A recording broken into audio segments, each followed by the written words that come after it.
KTO Radio.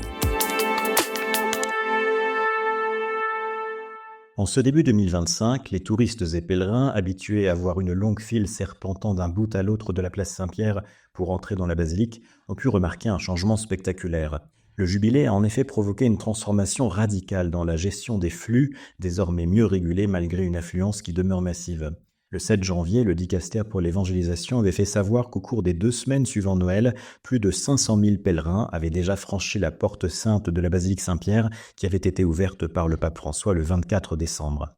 La statistique ne dit pas si tous étaient pleinement conscients et investis quant à la démarche jubilaire, mais en tout cas, cette année sainte a déjà changé l'atmosphère autour du Vatican. La fin des travaux liés au creusement du tunnel sous la Piazza Pia entre le château Saint-Ange et la Via della Conciliazione qui mène au Vatican a permis d'ouvrir un axe piéton vers la place Saint-Pierre. À partir de l'entrée de la Via della Conciliazione, une allée a été aménagée pour conduire les pèlerins vers la tombe de Pierre et donc vers la porte sainte. Les groupes sont encadrés par des bénévoles en uniforme vert qui veillent à ce que ce parcours se vive dans le calme et le silence. Les pèlerins qui le souhaitent peuvent d'ailleurs emprunter une croix officielle du jubilé qui est ensuite ramenée par des bénévoles au lieu de départ. Les contrôles de sécurité se font désormais sous les colonnades du côté droit de la place en venant de l'extérieur.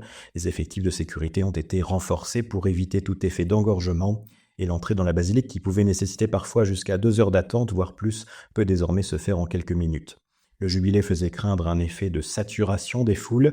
Pour l'instant, sa première conséquence visible semble plutôt donc une meilleure fluidité des entrées pour ceux qui veulent se rendre à la basilique Saint-Pierre. Reste à voir comment seront régulés les grands rassemblements à venir au printemps et en été, notamment le jubilé des adolescents et le jubilé des jeunes. Cet accueil de dizaines de milliers de jeunes du monde entier en plein cœur de l'été romain représentera un sérieux défi logistique dans la capitale italienne où, comme le dit un vieil adage romain, rien ne marche mais tout fonctionne. Vous écoutez KTO Radio.